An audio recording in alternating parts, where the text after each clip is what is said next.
Toyota Yaris Cross redefines the compact SUV segment with its bold styling, hybrid efficiency, and advanced tech. Designed for urban adventures, it combines practicality with a touch of luxury.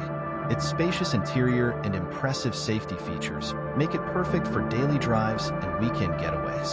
Let's see what makes this crossover stand out. अस्सलाम वालेकुम, मेरा नाम है चाहसे हाशमी और ये है Toyota Yaris cross 2020 model. ये Yaris cross का Z पैकेज है और यस, ये यारिस क्रॉस है। कोरोला क्रॉस पाकिस्तान में रिसेंटली लॉन्च कर दी गई है, लेकिन ये गाड़ी भी काफी अच्छी कार है अपनी कैटेगरी में। कोरोला से छोटी यारिस होती है और फिर इन दोनों में ही क्रॉस वर्जन आते हैं जो कि साइज के लिहाज से अच्छे खासे बड़े होते हैं। ये क्रॉसओवर एसयूवी है और ये हाइब्रिड है। इसमें इंजन एक्वा वाला आता है 1.5 हाइब्रिड, जो कि एवरेज आपको 25 प्लस की देगा। और उसके अलावा लुक्स के लिहाज से तो ये गाड़ी बहुत खूबसूरत है ही। मेरे ख्याल से ये कोरोला क्रॉस से ज़्यादा बेहतर है। आपकी क्या राय है कमेंट सेक्शन में मेंशन कीजिएगा। और इसके अलावा इसमें फीचर्स भी इतने आते हैं जितने के लैंड क्रूजर्स वगैरह भी ऑफर नहीं करती। ओवरऑल ये गाड़ी एक बहुत अच्छा पैकेज है और एवरेज के लिहाज से भी ये गाड़ी एक टोटल विन है। इसकी डिमांड 93 लाख है और ये साइकिल मोटरस्पोर्ट के पास अवेलेबल है। अगर आपने इसके बारे में कोई इन्फॉर्मेशन लेनी है तो आप इस दिए गए नंबर पर कॉल कर सकते हैं या फिर आप साइकिल मोटरस्पोर्ट को विजिट कर सकते हैं, जो कि रावलपिंडी में DH2 के गेट 1 के ऑपोजिट लोकेटेड है। साइकिल मोटर्स की टोटल 2 ब्रांचेस हैं, एक रावलपिंडी में मरी रोड पे और फिर एक ये वाली branch. Overall it's a great crossover Yaris and today I am going to review it.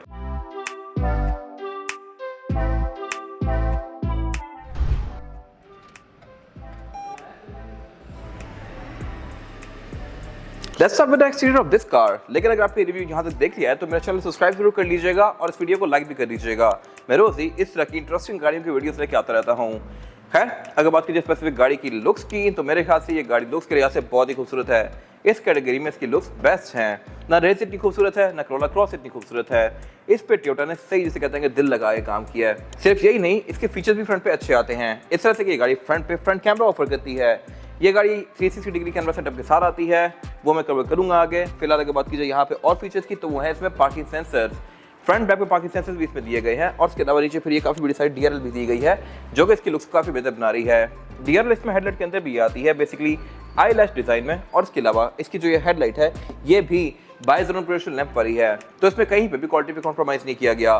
फिर इसके अलावा इसका जो टोयोटा का एम्बलम है इसके अंदर ब्लू कलर की लाइनिंग दी गई है, जो कि शो करवाता है कि ये एक हाइब्रिड कार है। और बाकी भी लुक्स के लिहाज से इसका बम्पर काफी खूबसूरत है। बोर्ड में भी कट लाइन्स काफी स्ट्रॉन्ग दी गई हैं और इसकी हेडलाइट्स ऑटोमेटिक फीचर के साथ हैं, यानी कि ये डे और नाइट को सेंस करके ऑटोमेटिकली ऑन और ऑफ भी होंगी।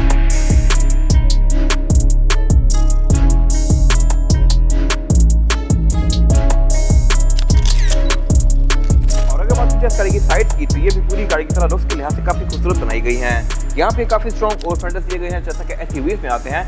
इसकी लुक में एसयूवी वाला टच करने के लिए। बाकी इसके अलावा रिम भी लुक्स के लिहाज से काफी खूबसूरत है। इसमें मैं डिटेल में बात करूंगा अभी।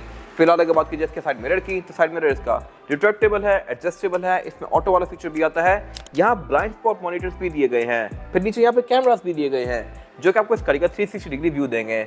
और ये है भी लेटेस्ट टोयोटा जैसा। इसमें वही इंडिकेटर दिया गया है जैसे कि नई गाड़ियों में आ रहा है। फिर ये गाड़ी एयर प्रेस के साथ ही आती है कंपनी से। इसके जो पिलर्स हैं ए पिलर्स ये ब्लैक दिए गए हैं, जो कि लुक्स को और बेहतर बना रहे हैं। और अगर बात कीजिए इस गाड़ी की एब्सोल्यूट साइड प्रोफाइल की तो साइज के लिहाज से ये गाड़ी एक क्रॉसओवर एसयूवी है। कोरोला क्रॉस से गाड़ी छोटी है, लेकिन ये नॉर्मल यारिस हैचबैक जो होती है उससे ज़्यादा बड़ी और ज़्यादा ऊंची भी है। फीचर्स के लिहाज से भी ज़्यादा इक्विप्ड है। और इसकी अगर डायरेक्ट कॉम्पिटिशन देखा जाए तो वो किया स्टॉनिक बनती है या फिर रेस बनती है। ये दोनों ही गाड़ियाँ SUV फॉर सिटी हैं। रेस इससे छोटी कैटेगरी है, उसमें जो 1000 सीसी टर्बो और 1.2 आते हैं। इसमें जो 1.5 आता है ऊपर ही कैटेगरी फिर क्रॉस बनती है कोरोला क्रॉस और उसका इंजन 1.8 आता है। बाकी इसमें फिर ये ब्लैक कलर का प्लास्टिक कंटिन्यू किया गया है डोर्स में भी। और यहाँ पे यारिस क्रॉस की बैजिंग दी गई है। लुक्स के लिहाज से काफी अच्छा लग रहा है। फिर इसके अलावा इसमें स्मार्ट एंट्री भी आती है, यानी कि मैं ड्राइवर और पैसेंजर दोनों की साइड से इसको लॉक और अनलॉक कर सकता हूँ यहाँ से। और इसमें एंट्री एग्जिट भी काफी आसान है क्योंकि गाड़ी हाइट के लिहाज से भी डिसेंट है। मैं ऑलमोस्ट अपनी ही हाइट पे जाके इसके अंदर बैठ सकता हूँ इस तरह से, तो निकलना भी मेरे लिए आसान रहेगा। और अगर बात कीजिए इसके इस वाले एंड की तो ये भी पूरी गाड़ी की तरह काफी अग्रेसिव है। इसके जो पिछले फेंडर्स हैं बॉडी से अच्छे खासे बाहर आए हुए हैं और इसके अलावा टायर भी इसकी गाड़ी से काफी चौड़े और बाहर निकाले हुए हैं। लुक्स के लिहाज से काफी खूबसूरत लग ही रहे हैं। और इसके अलावा इसका डोर पैनल भी लुक्स के लिहाज से काफी अनकन्वेंशनल सा है। इसके अलावा फ्यूल रेट्स को यहीं पे दिया गया है कि गाड़ी हाइब्रिड है तो आपको एक टैंक में तकरीबन 700-750 तक की रेंज दे सकती है, जो कि मेरे ख्याल से बहुत अच्छी है। और इसके अलावा इसमें ऊपर एक शार्क फिन एंटीना भी दिया गया है। और रेयर लुक भी इसका फ्रंट की तरह ही काफी ज्यादा अग्रेसिव है। बैक पे इसकी काफी स्लिक सी टेल लाइट्स दी गई हैं, जो कि यहाँ तक कंटिन्यू करती हैं। अगर ये एंड टू एंड चली जाती तो फिर तो बहुत ही बेस्ट था, बट इसमें नहीं दी गई। और इसके अलावा बाकी इंडिकेटर और रिवर्स भी इसका यहीं पे दिया गया है एलईडी में। बैक पे गाड़ी पार्किंग सेंसर भी ऑफर करती है और इसमें एक ब्लैक कलर का पोर्शन आता है जो कि इस गाड़ी को रगड क्रॉसओवर एसयूवी वाली लुक देता है। फिर स्पॉइलर भी आता है इसमें। और इसके अलावा अगर बात की ट्रंक कैपेसिटी की तो इसका अनलॉकर यहीं पे दिया गया है और ट्रंक भी इसका अच्छा खासा स्पेशियस है। यहाँ पर आप 4 से 5 लोगों का लगेज इजीली रख सकते हैं। और इसके अलावा इसमें नीचे फिर ये एक इंसुलेशन दी गई है जिसको उठा के मैं इस गाड़ी का स्टोरेज एरिया एक्सेस कर सकता हूँ। इसमें स्पेयर टायर नहीं आता, जिसके यहाँ पे एक टूल किट दी गई है और फिर एक ड्रॉर सी है। बाकी यहाँ पे कुछ खास नहीं है। रेयर बेंच इसके 50-50 के स्प्लिट के साथ आते हैं और सेंटर वाला जो ये एरिया है ये बेसिकली इसका सेंटर कंसोल की तरह भी एक्ट करता है। इसको मैं आगे की तरफ फोल्ड कर सकता हूँ और फिर इसके कप होल्डर यहाँ पे रिवील हो जाएंगे, लेकिन सेंटर से ये गाड़ी ओपन ही रहेगी। ये डिजाइन थोड़ा सा वियर्ड है, मैं कवर करूंगा इंटीरियर में जाके।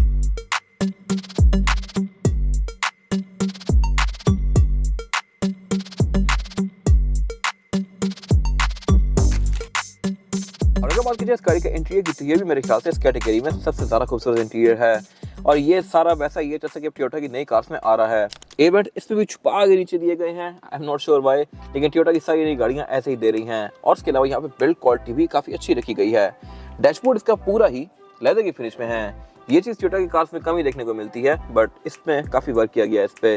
ये सब मैं कवर करूंगा आगे। फिलहाल अगर बात कीजिए इसके स्टीयरिंग व्हील की तो ये पूरा ही लेदर की फिनिश में है और इसमें लेफ्ट राइट पे कुछ डिफरेंट कंट्रोल्स दिए गए हैं। राइट पे जो कंट्रोल्स हैं ये क्रूज के हैं और क्रूज कंट्रोल की गाड़ी एडाप्टिव ऑफर करती है। इसमें रडार भी आता है, ये मेरे ख्याल से बहुत जबरदस्त चीज है। और इसके अलावा ये स्टीयरिंग भी टोयोटा की अब मोस्टली नई कार्स में ही आ रहा है। बाकी ये एडजस्टेबल है, इसको मैं ऊपर नीचे तो कर सकता हूँ, प्लस ये आगे पीछे भी होता है। आगे पीछे वाला फीचर भी टोयोटा मोस्टली बड़ी कार्स में रहता है, छोटी कार्स में नहीं आता, बट आई एम ग्लैड कि ये इसमें भी दिया गया है। इसके अलावा हेडलाइट के कंट्रोल्स में ऑटोमेटिक फीचर के साथ आते हैं, यानी कि डे और नाइट को सेंस करके ऑटोमेटिकली ऑन और ऑफ होंगी। और इसका जो स्टॉक है ये भी बिल्कुल वैसा ही है जैसा कि नई वाली टोयोटास में आ रहा है। वाइपर इसमें नॉर्मल से हैं और अगर बात कीजिए इसके मीटर की तो ये बिल्कुल टोयोटा कोरोला क्रॉस के मीटर जैसा है। सेंटर में काफी बड़ा सारा डायल दिया गया है जिसकी speed limit 180 kilometre per hour तक है और इसको मैं ड्राइव मोड्स के हिसाब से इसके कलर्स को चेंज भी कर सकता हूँ। अगर मैं इसको स्पोर्ट में करूंगा तो ये थोड़ा रेड सा हो जाता है और बिल्कुल ऐसा ही मीटर पाकिस्तान में क्रॉस भी ऑफर कर रही है। फिर इसमें फ्यूल गेज वगैरह नॉर्मल से दिए गए हैं, साथ इको चार्ज इंडिकेटर दिया गया है। और इसके अलावा बाकी ये गाड़ी यहाँ पे मुझे बहुत सारी चीज़ें शो करवाती है, जैसा कि ट्रिप्स, एवरेज किलोमीटर पर litre, EV ratio, outside temperature. फिर यहाँ पे एक गाड़ी मुझे इसके क्रूज कंट्रोल की स्टैट्स भी शो करवाती है, मल्टीमीडिया भी शो करवाती है, गाड़ी के मैसेजेस भी शो करवाती है और गाड़ी के बहुत सारे फीचर्स को मैं यहीं से ही ऑन और ऑफ भी कर सकता हूँ। तो इतनी छोटी गाड़ी के लिहाज से ये काफ़ी अच्छा इंस्ट्रूमेंट क्लस्टर है। मीटर क्या होता है इसकी, ये चीप प्लास्टिक की फिनिश में है जो कि मेरे ख्याल से बेहतर हो सकती थी, बट डैशबोर्ड पूरा ही इसका लेदर का है, ये एक अच्छी चीज़ है। फिर इसके अलावा जो इसका ये मल्टीमीडिया वाला पैनल है ये फ्लोटिंग शेप में है, यानी कि डैशबोर्ड से अलग से ऊपर निकला हुआ है, बट इसमें एंड्रॉइड पैनल लगा हुआ है, ये इसकी जेन्युइन स्क्रीन नहीं है। और बाकी फिर उससे नीचे इसके ये एयरवेंट्स दिए गए हैं छुपा के, नीचे ड्रॉर दी गई है और क्लाइमेट कंट्रोल भी इसमें काफ़ी हद तक नई वाली कोरोला क्रॉस जैसा आता है। ये सिंगल जोन ही है, कोरोला क्रॉस भी डुअल जोन आता है। फिर नीचे यहाँ पे कुछ और स्विचेस दिए गए हैं। सबसे लेफ्ट पे पावर आउटलेट है 2.1 मिली एम्पेयर का और फिर इसकी हीटेड सीट्स के कंट्रोल दिए गए हैं। यस, इसमें फ्रंट दोनों सीट्स हीटेड आती हैं जिनको मैं यहाँ से ऑन और ऑफ कर सकता हूँ। नीचे फिर एक नॉर्मल सा पोर्शन दिया गया है, गेयर सेलेक्टर दिया गया है। इसमें सिलेक्शन है वो है PRND और B की। B means braking. पीछे पर इसकी पार्किंग ब्रेक दी गई है जो कि इलेक्ट्रॉनिक है, ये भी एक काफ़ी अच्छी चीज़ है, बट ये बहुत छोटा सा दिया गया है। मोस्टली नई गाड़ियाँ काफ़ी प्राउड होती हैं कि उन्होंने पार्किंग ब्रेक इलेक्ट्रॉनिक कर दी है, बट इस कार के केस में इसको काफ़ी डाउन प्ले किया गया है। फिर यहाँ पे ऑटो होल्ड भी दिया गया है, ड्राइव मोड्स दिए गए हैं। ड्राइव मोड्स में 3 ही हैं, इको, नॉर्मल और फिर स्पोर्ट। स्पोर्ट्स का नाम पावर रखा हुआ है इसमें। फिर यहाँ ट्रैक्शन कंट्रोल दिया गया है, ईवी मोड दिया गया है और इसमें जो एक काफ़ी बड़ी चीज़ मिसिंग है वो है सेंट्रल कंसोल। अगर यहाँ कंसोल दिया होता तो मेरे ख्याल से ये गाड़ी पूरा पैकेज थी, बट इसमें नहीं आता। बट नो वरीज, इस कैटेगरी की किसी कार में भी नहीं आता, ना ही एक्वा में होता है, ना ही विट्स वगैरह में होता है, यहाँ भी नहीं है। लेकिन जितने से फीचर दिए गए हैं मेरे ख्याल से अगर वो वाला था तो बहुत बेहतर था। सेंटर में कप होल्डर्स दिए गए हैं। खैर अगर बात कीजिए सीट्स की तो ये सीट्स लुक्स के लिहाज से काफ़ी खूबसूरत हैं। इसका पूरा ही इंटीरियर 3 टोन्स में है, ब्राउन, ब्लैक और फिर बेज के। बेज सिर्फ सीट्स में दिया गया है और इसके अलावा ये सीट्स हैं भी काफ़ी प्रीमियम के लेदर और फैब्रिक के कॉम्बिनेशन में है। जहाँ पे आपको स्वेटिंग होती है वहाँ पे इसमें फैब्रिक दिया गया है, जो बाकी ग्रिप वाले एरियाज है वहाँ पे लेदर दिया गया है, तो ये भी एक परफेक्ट कॉम्बिनेशन है। और बाकी अगर बात कीजिए डोर्स की तो ये भी काफ़ी हद तक नई वाली वेट से मिलते जुलते हैं। नई वेट्स यारिस वगैरह में डोर्स ऐसे ही आ रही हैं। ग्रैब हैंडल्स का काफ़ी अजीब सा दिया गया है और इसके अलावा डोर अनलॉकर भी काफ़ी अंदर घुसा के दिया गया है, फैंस की तरह। I am not sure why. Window इसमें ड्राइवर की सिंगल टैप वाली है, बाकी सारी विंडोज नॉर्मल हैं। साइड मिरर्स के रिट्रैक्टेबल आते हैं और इसके अलावा बाकी यहाँ पे इसके 360 डिग्री कैमरास का बटन दिया गया है, ये काफ़ी यूजफुल फीचर है। हेडलाइट इसमें ऑटो लेवलिंग वाली भी आती हैं और इसके अलावा वैनिटी मिरर इसमें ड्राइवर और पैसेंजर दोनों के लिए दिए गए हैं विद अ लाइट जो कि ऑटोमेटिकली ऑन और ऑफ भी होती है। ऑटोमेटिकली ऑन ऑफ होने वाला फीचर टोयोटा की मोस्टली बड़ी कार्स में आता है, जैसा कि प्राडो वगैरह में, इवन फॉर्च्यूनर में भी आपको ये खुद ऑन करनी पड़ती है हाथ से, बट यहाँ पे टोयोटा ने इस पर वर्क किया है। बाकी फिर इसकी कैबिन लाइट्स दी गई हैं जो कि येलो ही हैं। रियरव्यू मिरर इसका नॉर्मल सा है। और इसके बाद अगर बात कीजिए इसमें रियर पैसेंजर्स की सीटिंग कैपेसिटी की, तो ये बैक पे कोई बहुत ज़्यादा स्पेशियस नहीं है। मेरे पास लेग रूम यहाँ पे बिल्कुल पूरा है और हेडरूम भी इसमें बस ठीक है। यहाँ पे गाड़ी थोड़ी सी तंग है, फ्रंट पे तो ये बहुत खुली है, लेकिन जब तक सीट्स थोड़ी सी आगे नहीं होंगी पीछे लोग कंफर्टेबली नहीं बैठ सकते। बाकी इसमें बैक पे आएंगे भी 2 ही लोग, क्योंकि ये गाड़ी कोई खास चौड़ी नहीं है। फीचर्स यहाँ पे ठीक आते हैं, इस तरह के यहाँ पे कर्टन एयरबैग्स दिए गए हैं, सीट बेल्ट दी गई हैं, आस-पास इसके पोर्ट्स आते हैं। और इसका जो सेंटर वाला एरिया है ये थोड़ा सा यूनिक है। इस तरह से अगर मैं इसको अनलॉक करके आगे करता हूँ तो यहाँ पे 2 कप होल्डर्स आ गए हैं, लेकिन अब सीट सेंटर से ओपन हो गई है।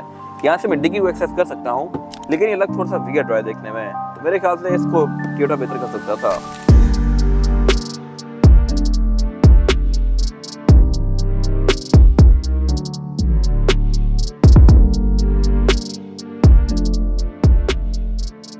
इसके बाद अगर बात कीजिए इस गाड़ी के इंजन की, तो इंजन में एक ही आता है 1.5 हाइब्रिड। ये वैसे इंजन है जैसा कि एक्वा भी ऑफर करती है, और इसके अलावा टोयोटा की और भी बहुत सारी गाड़ियों में ये इंजन आता है। ये यारिस क्रॉस है, यानी कि छोटी कैटेगरी, तो इसमें 1.5 हाइब्रिड दिया गया है। कोरोला क्रॉस इससे बड़ी कैटेगरी है, तो उसमें 1.8 हाइब्रिड आता है। दोनों इंजन टोयोटा के हैं, दोनों के ही हाइब्रिड हैं और दोनों ही बहुत ज़्यादा रिलायबल हैं। लेकिन ये स्पेसिफिक कार आपको एवरेज काफ़ी अच्छी देगी। इसका मीटर फिलहाल लिटरली 28.8 की एवरेज शो करवा रहा है, जो कि मेरे ख्याल से बहुत ज़बरदस्त है। वैसे गाड़ियाँ 20-22 देती हैं इस कैटेगरी की। इसके अलावा इसका इंजन अच्छा खासा मैसिव है, सिर्फ 15 सीसी होते हुए भी, क्योंकि ऑब्वियसली ये एक पूरा इंजन है। फिलहाल इसके इलेक्ट्रिक मोटर भी दी गई है। और अगर बात की ट्रांसमिशन की, तो इसमें ट्रांसमिशन CVT आती है। बाकी इसमें फिर ABS, traction control, drive mode, ये सारी चीज़ें दी गई हैं। इंजन इसका है काफ़ी नीचे इंजन बेस से, और उसकी वजह यह है कि गाड़ी इटसेल्फ साइज में काफ़ी ऊंची है। माउंट्स वगैरह इसके नीचे दिए गए हैं, लेकिन बाकी जो शशके हैं, बम्पर्स हैं, फेंटर्स वगैरह, ये काफ़ी ऊपर आए ख़त्म हो रहे हैं। फिर इसके अलावा ये है भी काफ़ी बिल्कुल ही एक्सपोज। आपको यहाँ से खड़े होकर लिटरली मुझे राइट की फेंटर की शील्ड नजर आ रही है। Same goes for this area, यहाँ की भी फेंटर की शील्डें मेरे सामने लगी हुई हैं, और अगर ये शील्ड गिर जाए तो ये गाड़ी लिटरली बिल्कुल सी थ्रू हो जाएगी। आपको फ्रंट से खड़े होकर टायर नजर आएंगे। तो यहाँ पे टोयोटा मेरे ख्याल से वर्क कर सकता था, बट नहीं किया। बाकी इसके बोनट के अंदर इंसुलेशन दी गई है। बोनट का जो हुक है ये पहली बार मैंने इतना ज़्यादा बाहर निकला हुआ देखा है, और अगेन इसकी वजह यही है कि इसके माउंट्स वगैरह, बॉडी का जो फ्रेम है वो नीचे खत्म हो गया है, लेकिन बाकी गाड़ी की लुक बनाने के लिए फेंडर्स और बोनट को काफ़ी ऊपर उठाया गया है। इसके बाद अगर बात की जाए इसके टायर साइज की, और टायर साइज ऑफर करती है यारिस क्रॉस की है 215, 50 और 18। इसमें 18 इंचेस का रिम दिया गया है इतनी छोटी सी कार में भी, और 18 इंचेस का rim by the way Fortuner offer करती है। ये रिम डुअल कॉम्बिनेशन में है, ग्रे और एल्यूमिनियम के, और इसके अलावा टायर भी इसमें अच्छा लगा हुआ है, डनलॉप एनासेफ। कंडीशन के लिहाज से भी ये ठीक है, ये आपको भी 20-25 किलोमीटर और एक अच्छी राइड प्रोवाइड करेगा। फिर इसके अलावा इसमें फ्रंट पे डिस्क ब्रेक दी गई है, बैक पे ड्रम ब्रेक्स आती हैं, और इसमें फिर ABS, traction control, drive mode, ये सारी चीज़ें आती हैं जो कि इसकी राइड को और भी ज़्यादा बेहतर बनाएंगी। ये था आज का रिव्यू। अगर आपको ये रिव्यू पसंद आया है तो उसको लाइक कीजिए, मेरे चैनल को सब्सक्राइब कीजिए, और अगर आपके पास इस गाड़ी से रिलेटेड कोई भी राय है तो उसको कमेंट सेक्शन में शेयर जरूर कीजिएगा, ताकि वो लोग जो ये गाड़ी देने वाले हैं वो आपकी राय से फ़ायदा उठा सकें। अपना ख्याल रखिएगा। Thank you.